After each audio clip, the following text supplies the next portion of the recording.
Hello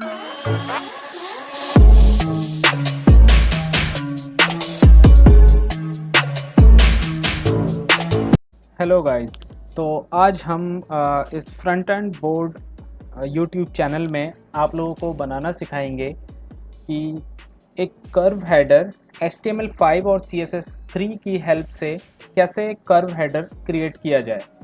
ठीक, तो सबसे पहले हम लोग एक HTML फाइल क्रिएट करते हैं।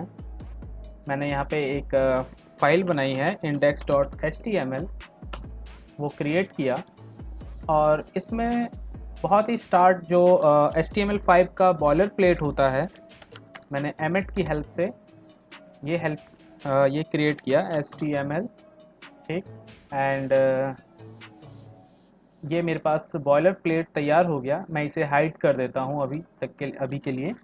So this is the very basic HTML5 structure, जिसमें हमारे पास सबसे ऊपर हम किसी भी HTML5 का डॉक टाइप डिक्लेयर करते हैं।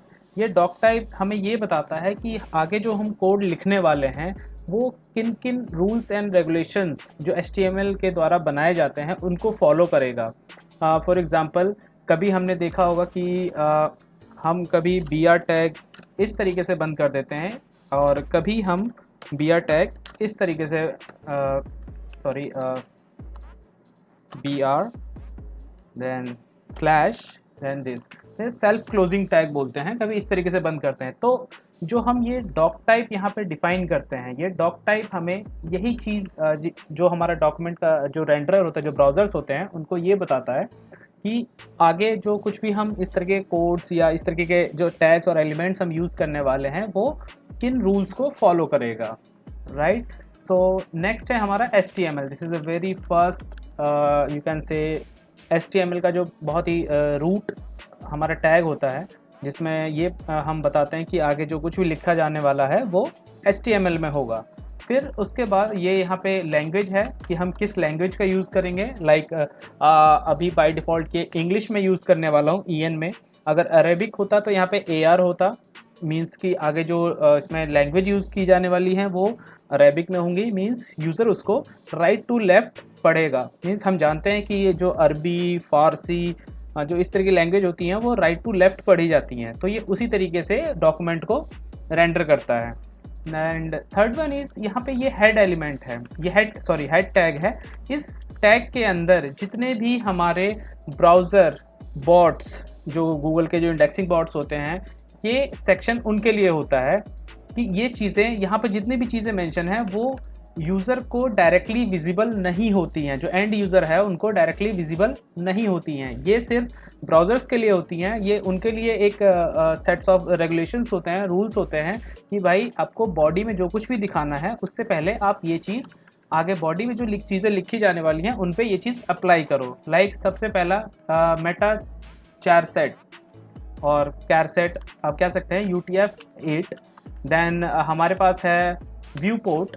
व्यू पोर्ट मीन्स हम किस व्यू पोर्ट में देख रहे हैं। लाइक हमारे पास डेस्कटॉप है, मोबाइल है, वो व्यू पोर्ट कैसे, ये जैसे आप स्क्रीन पे देख पा रहे हैं कि मैंने क्रोम ब्राउज़र ओपन किया हुआ है एंड ये एरिया जो है जहाँ पर हमारा जो बॉडी का पार्ट है वो विजिबल होगा, ये व्यू पोर्ट है।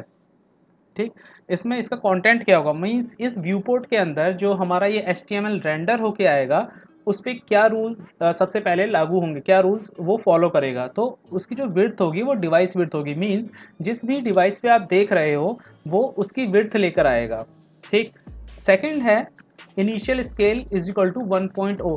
कभी कभी आपने देखा होगा कि आप कोई डेस्कटॉप की वेबसाइट है, आप मोबाइल पे ओपन करते हैं तो वो क्या करता है कि कभी ऑटो जूम होके ओपन होता है। ठीक, कभी ऑटो जूम हो जाएगा या कभी वो अपने इनिशियल जो उसका लुक आना चाहिए उससे काफ़ी ज़्यादा जूम आउट होके रहता है। ठीक, तो ये लाइन ऑफ कोड जो है ये उस चीज़ को मेंटेन करती है। यहाँ पे हम इनिशियल स्केल 1.0 लिखते हैं। डिवाइसेस में उसकी जो विड्थ होगी वो उस जिस व्यू पोर्ट पे वो रेंडर होके आया है उसके विड्थ के हिसाब से वो खुद को मैनेज करेगा। और इनिशियली स्केल 1.0 मीन्स वो स्टैंडर्ड स्केलिंग जो है वो ऑटो जूम होके नहीं आएगा। ठीक, इसमें हम कुछ चीज़ें और मेंशन कर सकते हैं, जैसे कि आपका यूज़र पिंच कर सके या यूज़र ऐसे पिंच करके उसको जूम इन कर सके, जूम आउट कर सके, इस तरीके की चीज़ें। तो उसके लिए मैं आपको नेक्स्ट अलग से जो वीडियो बनाऊंगा मैं उसमें ये सारी चीज़ें आपको डिस्क्राइब करूंगा। द थर्ड वन इज ये है टाइटल। टाइटल मीन्स आप जिस पेज पे काम कर रहे हैं उसका एक टाइटल आपको यहाँ पे देना होता है कि आपका ये पेज किस चीज़ के बारे में है। तो मैं यहाँ पे ये टाइप कर देता हूँ कि मेरा ये पेज है how to make curve header using HTML5 and CSS3। Cool. So ये हमारा ये सेक्शन क्रिएट हो गया। इसमें कुछ चीज़ें और होती हैं, जैसे सबसे पहले हमारा लिंक href, ठीक, यहाँ पे हम डिस्क्राइब करते हैं कि जो हमारा हम स्टाइल शीट अटैच करने वाले हमारी बॉडी के साथ उसका पाथ। ठीक है, अब आप पूछोगे स्टाइल शीट क्या होती है या CSS क्या होती है। तो CSS जो HTML है, HTML हमारा बेयर बोन स्ट्रक्चर होता है। मींस आप ऐसा समझ लो कि एक ह्यूमन बॉडी है, ह्यूमन बॉडी में सिर्फ अगर उसका बोन का जो स्ट्रक्चर अगर रख दिया जाए बिना किसी फ्लैश के, बिना किसी कपड़ों के, तो वो HTML का स्ट्रक्चर है। इसके ऊपर जब हम CSS अप्लाई करते हैं, CSS अप्लाई करने का मेन मकसद होता है जो हमारा बेयर बोन स्ट्रक्चर है उस पर हम उसको फ्लैश मतलब उसके ऊपर फ्लैश का एक कपड़ा टाइप का रख दें, उसके ऊपर उसको स्टाइलाइज कर दें, नहीं उसको नीला, पीला, काला, कुछ भी मोटा पतला इस तरीके से उसको दिखा सकें। तो जो CSS है उसका हमारा मेन काम होता है, हमारा जो HTML का जो पार्ट है, जो चीज़ यूज़र एंड यूज़र को दिख रही है, जो व्यूवर्स को दिख रही है, उनको स्टाइलाइज करके दिखाना, उनको सुंदर करके, ब्यूटीफुल करके दिखाना। ठीक, तो यहाँ पे अभी मैं style.css और ये जो पाथ जाता है ये रिलेटिव जाता है हमारे index.html के। ठीक, अभी मैंने html.css डायरेक्ट लिखा है बिना किसी स्लैश के एंड बिना किसी एक्स्ट्रा पाथ के। इट मीन्स कि ये जो style.css होगा ये हमारा रूट पे बनेगा, जहां हमारा index.html फाइल होगी वहीं पे ही एक और फाइल क्रिएट करूंगा मैं जिसका नाम होगा style.css। राइट, ये क्रिएट, अब ये फाइल जो है यहाँ पे ये अटैच हो गई है इसके साथ। ठीक है, इसका टाइप डिफाइन कर देते हैं। टाइप ये है टेक्स्ट अपॉन CSS। ठीक, रेल यानी कि इसका रिलेशन क्या है इस फाइल के साथ, that is style sheet. Means वो शीट या वो सेट ऑफ कंटेंट्स, वो सेट ऑफ रूल्स जो कि इस HTML को स्टाइलाइज करेगा, मीन्स आप इसको सुंदर दिखा के आपके सामने प्रेजेंट करेगा। ठीक, तो इस ट्यूटोरियल के लिए, इस वीडियो के लिए अभी इतनी ही चीज़ों की ज़रूरत है। बाकी जो नेक्स्ट हम वीडियो बनाएंगे उसमें हम बताएंगे कि क्लासेस कितनी तरीके की होती हैं, वो स्टाइल शीट कैसे मेंटेन होती हैं, inline CSS, internal CSS, external CSS, कौन सी पेज जो है अगर तीनों कोई क्लास अगर तीनों फाइल्स में अवेलेबल हैं तो वो कौन से को इम्पोर्टेंस देगा, इस तरीके की चीज़ें। तो अभी हम जो कर्व हेडर बनाना है हमें, हम उस पर काम करते हैं। तो सबसे पहले मैंने एक सेक्शन टैग लिया। ठीक, सेक्शन टैग ये, इसके अंदर मैंने इसका एक बार प्रीव्यू देख लेते हैं हम। इसको यहाँ सेव किया और यहाँ हमारा फोल्डर दिख रहा है, इसको मैं लोकल सर्वर पे मैं चला रहा हूँ। मींस VS कोड का एक लाइव सर्वर करके एक एक्सटेंशन होता है, प्लगइन होता है, जो आप यहाँ से आप इंस्टॉल कर सकते हैं। आप देख सकते हैं इसमें इनेबल्ड में यहाँ पे आएगा live server by Ritwik Dey. ठीक है, मैंने अभी इसका यूज़ कर रहा हूँ। तो ये करने के बाद अब मैं इसको एक बार प्रीव्यू चला के देखता हूँ कि ये कैसा दिख रहा है।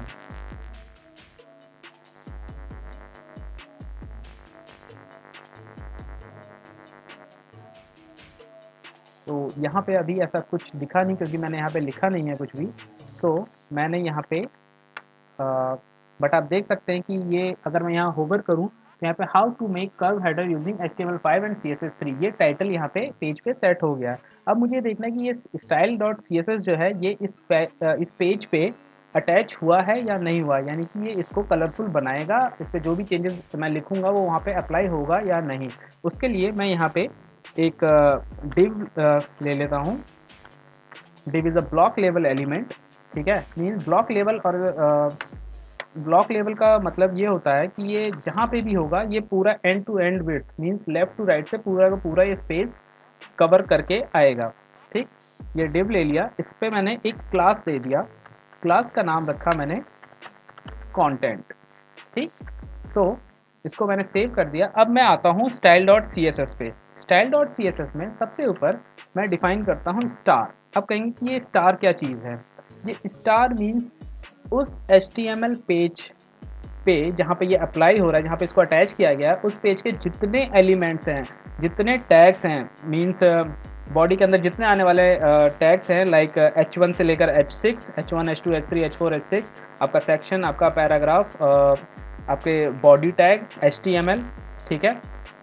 नॉट सिर्फ बॉडी टैग के अंदर नहीं, ये HTML पे भी अप्लाई होता है। HTML body, paragraph, H1, H2 से लेकर H6 तक, स्पैन, टेबल, TR, TD, सब पे ये अप्लाई होगा। और इस पर कुछ बेसिक जो नॉर्मलाइज करने के लिए हम CSS लिखते हैं। नॉर्मलाइज करने की ज़रूरत क्यों पड़ती है, क्योंकि देखिए हमारे पास बहुत सारे ब्राउज़र्स हैं। क्रोम, गूगल क्रोम है, मोजिला फायरफॉक्स है, हमारे पास ओपेरा है, हमारे पास सफारी है।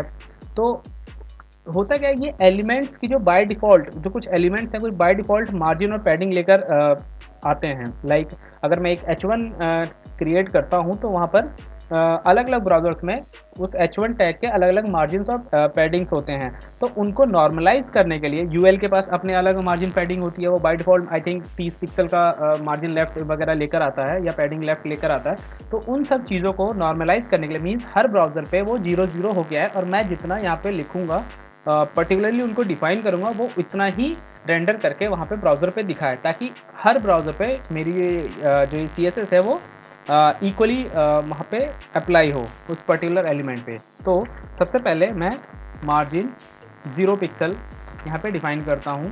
देन उसके बाद पैडिंग 0 पिक्सल डिफ़ाइन करता हूँ।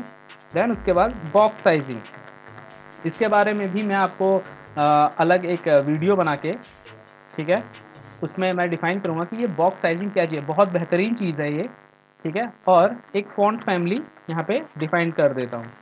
फ़ॉन्ट फैमिली के लिए अभी बेसिक मैं एरियल ही रखता हूँ। कोई ऐसा जो वेब बेस्ड फ़ॉन्ट्स हैं मैं उन्हीं को अप्लाई करता हूँ, ठीक। ये मेरा काफ़ी बेसिक स्ट्रक्चर हो गया। इसके बाद मैं इसमें लिखता हूँ बॉडी। तो बॉडी एलिमेंट है, उसकी जो मिनिमम हाइट होगी मेरी, जो बॉडी एलिमेंट की जो हाइट मैं दे रहा हूँ दैट इज़ 100 BH। सो एक और वीडियो का मेरे पास कंटेंट आ गया है, ये BH। ये अलग अलग CSS में आपने देखा होगा, अलग अलग यूनिट्स में मेंशन किए जाते हैं। कभी परसेंटेज में दिया जाता है, कभी PX में दिया जाता है, कभी EM में दिया जाता है, कभी REM में दिया जाता है, कभी VH में दिया जाता है। तो ये यूनिट्स क्या हैं, इनके ऊपर हम अलग से एक वीडियो बनाकर उस पर डिस्कस करेंगे कि एक्चुअल में ये किस तरीके से डिफ़ाइन किए जाते हैं और किस तरीके से ये काम करते हैं। अभी के लिए मेरा जो ये बॉडी है, इस बॉडी पे 100 BH मीन इसकी जो हाइट होगी वो 100 व्यू पोर्ट हाइट होगी। 100% of view port height means जो व्यू पोर्ट है, जहाँ पे मैं अपना जो ये पेज है, HTML पेज है, उसको देख रहा हूँ, उसको व्यू कर रहा हूँ, उसकी जो हाइट होगी उस हाइट के 100% में बॉडी होगी। मीन्स वो टॉप टू बॉटम 100% होके आएगा फुल। तो अब हम चलते हैं हमारे अगले सेक्शन में, जो कि मैंने एक सेक्शन एलिमेंट यहाँ पे सेक्शन टैग यहाँ पे क्रिएट किया था, ठीक है। यहाँ पे सेक्शन में आके मैंने थोड़े से स्टाइल में सेक्शन के लिए मैं क्रिएट कर लेता हूँ। जैसे सबसे पहले इसकी पोजीशन रिलेटिव दे देता हूँ, इसके बारे में बताऊँगा कि पोजीशन रिलेटिव क्यों दिया है, ठीक है। इसकी जो विड्थ होगी, विड्थ 100% होगी, एंड हाइट जो होगी वो 100 VH होगी, यानी व्यू पोर्ट की हाइट ये भी टॉप टू बॉटम 100% होगा। विड्थ 100% होगा, मीन्स लेफ़्ट टू राइट ये 100% होगा फुल। सो अब ओवरफ्लो, इसमें मैं इसका हिडन कर देता हूँ। अच्छा, ओवरफ्लो हिडन क्या होता है? ओवरफ्लो हिडन, आप सपोज कीजिए आपके पास एक कमरा है करीब 4 बंदों का, जिसमें 4 लोग ही आ सकते हैं। लेकिन अगर उसमें आपको 8 लोग उस कमरे में बंद कर दिया जाए तो क्या होगा, जो 5वां, 6ठा, 7वां और 8वां बंदा होगा वो कहीं न कहीं किसी न किसी तरीके से कभी खिड़की से, कभी गेट से वो बाहर निकलने की कोशिश करेंगे या उनका कोई ना कोई शरीर का अंग बाहर की तरफ दिखाई देगा। तो ये ओवरफ्लो हिडन क्या करता है, जिस भी एलिमेंट पे, जिस भी टैग पे लगाया जाता है तो उसके अंदर अगर उस अ, उस एलिमेंट से ज़्यादा का कंटेंट उसके अंदर आ गया तो उसको वो बाहर नहीं निकलने देता, बाहर विजिबल नहीं होने देता। वो उस कमरे में जो 8 बंदे रखे गए या 10 बंदे रखे गए और 4 की जगह है तो बाकी के बंदों को वो बाहर दिखने नहीं देगा, वो उसी के अंदर छुपा के रखेगा। ठीक, ये ओवरफ्लो हिडन का काम है। सो इसके बाद हम इस पे लगाते हैं डिस्प्ले फ्लैग्स। बहुत ही एक कहते हैं एक अच्छी चीज़ जो CSS3 में मुझे देखने को मिली है, ये फ्लैक्स बॉक्स। इसके इसके ऊपर भी एक वीडियो बनाना है मुझे कि फ्लेक्स काम कैसे करता है, फ्लेक्स क्या चीज़ है, फ्लेक्स की कौन-कौन सी प्रॉपर्टीज़ हैं, ठीक? तो अभी के लिए फ़िलहाल मैंने इसको डिस्प्ले फ्लेक्स किया। यहाँ पे मैं एक छोटा-सा एंटर मार देता हूँ और इस एंटर में यहाँ पे आपको इसकी जो कुछ प्रॉपर्टीज़ हैं लाइक इसको डिस्प्ले फ्लेक्स करने के बाद ये जो डिस्प्ले फ्लेक्स है ये पेरेंट पे लगाया जाता है, ठीक? और इसके जो जो कुछ भी यहाँ सेट ऑफ रूल्स लिखूँगा वो इसके चाइल्ड पे अप्लाई होंगे, जैसे जस्टिफाई कंटेंट। सो अगर मैं चाहता हूँ कि इस पेरेंट के अंदर जितने चाइल्ड आएंगे वो हॉरिजॉन्टली सेंटर होके आएंगे, मींस लेफ्ट टू राइट वो सेंटर होके आएंगे, तो मैं यहाँ पे जस्टिफाई कंटेंट लिख के इसको यहाँ पे सेंटर कर दूंगा। इसका नाम ये आपका लेफ्ट टू राइट सेंटर, ठीक। उसके बाद मैं चाहता हूँ कि वो चीज़ टॉप टू बॉटम ही सेंटर होके आए, जो इस डिस्प्ले फ्लैग्स आइटम के अंदर जो चिल्ड्रन आइटम होंगे उन पे, तो उन उसके लिए मैं लिखूँगा align item and then centre, ठीक। इसे भी मैं कॉपी कर लेता हूँ, यहाँ पे पेस्ट कर दिया और इसको रखा मैंने टॉप टू बॉटम सेंटर, या फिर आप कह सकते हैं vertically align middle, vertically align middle. अब नेक्स्ट इस पे मैं एक छोटा सा पैडिंग यूज़ कर लेता हूँ, पैडिंग 50 पिक्सल। अब इसे सेव कर दिया मैंने और इसको एक बार रिफ्रेश करके देखता हूँ तो ये क्या रिज़ल्ट देता है मुझे। अभी तक कोई बैकग्राउंड यूज़ नहीं किया, अभी तक कुछ दिखा नहीं, तो यहाँ पे कुछ भी विजिबल नहीं है। मैं वापस index.html में आता हूँ, यहाँ पे एक h2 लिया, h2 में यहाँ पे मैंने जो हेडिंग थी वही टाइप कर दिया, means how to make a curve header using HTML5 and CSS3 and इसके नीचे एक पैराग्राफ टैग लिया एंड पैराग्राफ में मैंने कुछ डमी टेक्स्ट डाल दिए, lorem ipsum sit dolor amet, और इस लाइन को कॉपी करके मैंने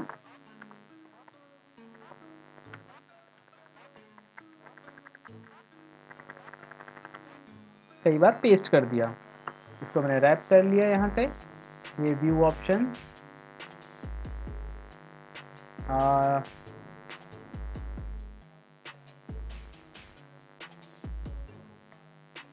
ये है toggle word rap alt Z, ठीक।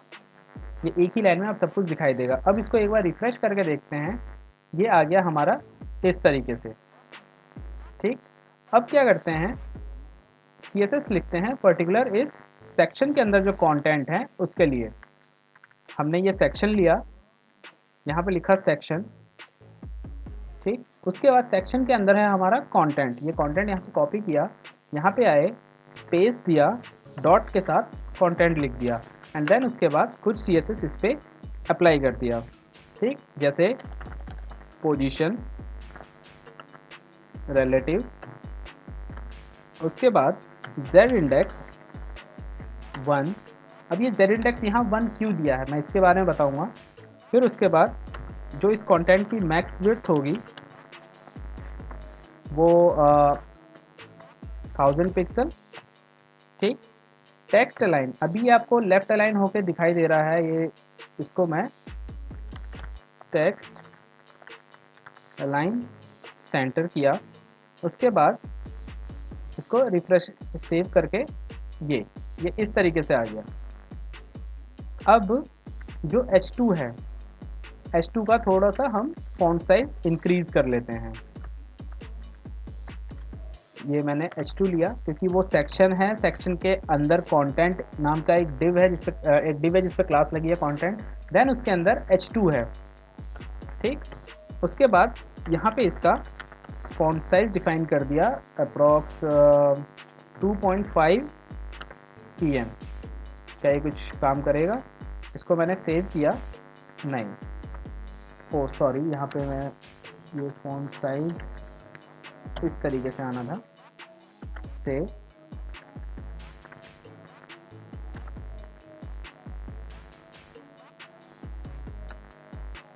तो ये काम क्यों नहीं कर रहा? क्यों? क्योंकि REM तभी काम करता है जब REM रिलेटिव, ये जो R है ये R डिफाइन करता है इसके रूट में।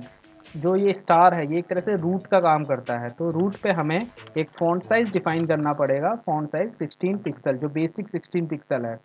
ठीक, उसके बाद जो HTML है,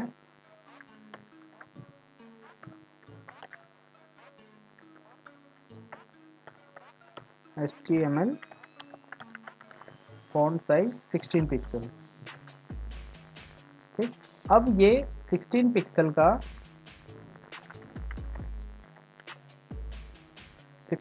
का 2.5 REM, इसको मैंने कर दिया करीब 5 REM, 20 REM,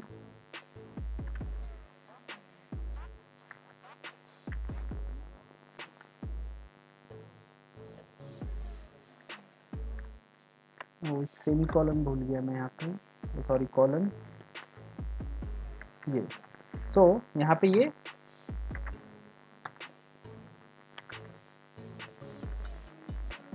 ये आ गया 3 REM। ठीक, अब हम यहाँ पे जो राउंड स्ट्रक्चर है, जो कर्व स्ट्रक्चर है वो बनाएंगे। हम क्या करेंगे, जो हमारा सेक्शन टैग था, सेक्शन के लिए जो CSS लिखी थी हमने, वो सेक्शन में जाएंगे और सूडो जो एलिमेंट्स होते हैं जैसे आफ्टर बिफोर, उसमें से बिफोर का यूज़ करेंगे।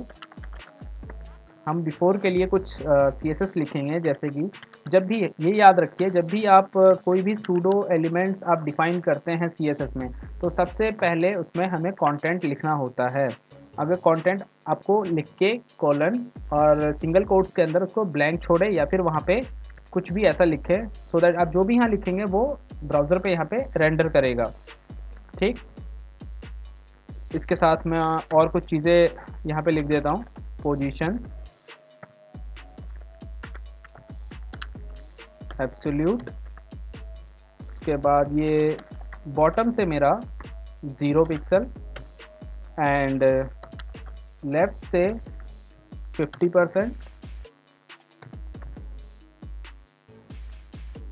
एंड इसकी जो विड्थ होगी वो 100 VH व्यूपोर्ट हाइट, जो इसकी हाइट होगी वो हाइट होगी 100 VH एंड जो बैकग्राउंड होगा वो बैकग्राउंड होगा आपका #2193EO कूल। उसके बाद हम बॉर्डर रेडियस देंगे, बॉर्डर रेडियस से उसके जो कॉर्नर्स हैं वो राउंड हो जाएंगे, वो कितना होगा, अप्रॉक्स 50%। ठीक, अभी हम इसका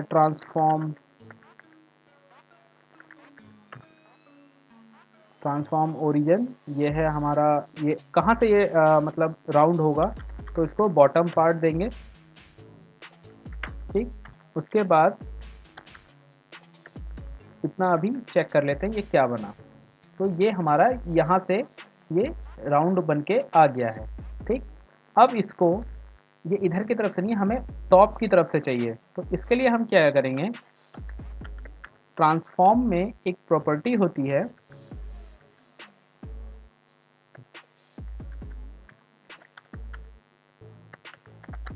ट्रांसफॉर्म के अंदर ट्रांसलेट एक्स में हमने वैल्यू दी -50%। अब देखते हैं इसका क्या फ़र्क पड़ेगा। अभी आपको ये यहाँ पे दिख रहा है, जैसे ही मैं इसे सेव करूँगा ये इधर से हट के ये 50% बिल्कुल पेज के व्यू पोर्ट के बिल्कुल बीचों बीच आ जाएगा। ठीक, उसके बाद अब हम इसमें मेंशन करते हैं स्केल की वैल्यू देते हैं करीब 4। इसको सेव करके देखते हैं, ये आ गया, राइट। इसके बाद जो हमारे कंटेंट थे, कंटेंट को मैं थोड़ा सा वाइट कलर देता हूँ, थोड़ा सा विजिबल हो जाएंगे ये। सो कलर #FFF, ये रिफ्रेश किया, ये आ गया। जो हमारा पैराग्राफ था, पैराग्राफ ये इस तरीके से आ गया।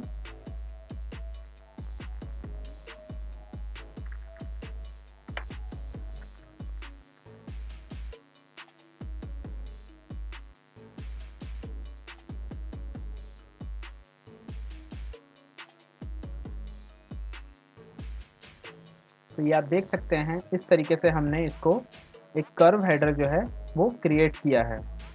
ठीक, और इसमें अगर और भी कुछ हम करना चाहें तो इसका जो ट्रांसलेट है वो इंक्रीज डिक्रीज़ करके हम देख सकते हैं। ये 75%, ये लेफ़्ट टू राइट 75% हो गया। ठीक, और बॉटम से इसको हम करें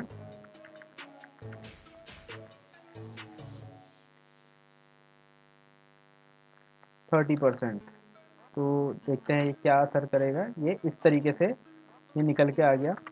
उसके बाद 50% और 10%, 10%। ठीक,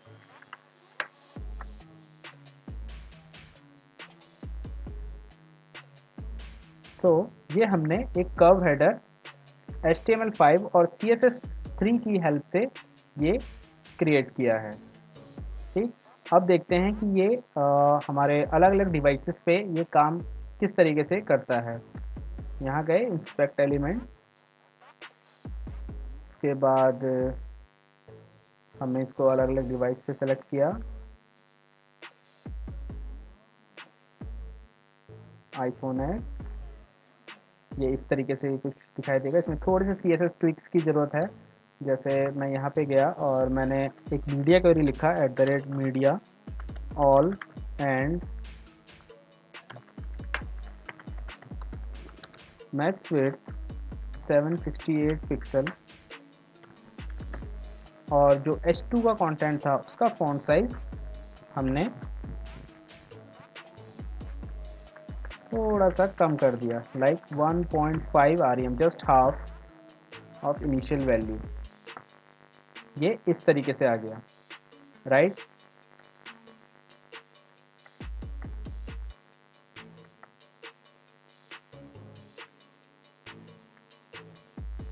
ये इसमें आ गया। तो इसी तरीके के कुछ कूल वीडियोस, कूल CSS के टिप्स अगर आप चाहते हैं कि आपको इस तरीके के टिप्स एंड ट्रिक्स आपको मिलते रहें, तो please subscribe this channel and have a nice day. Thank you.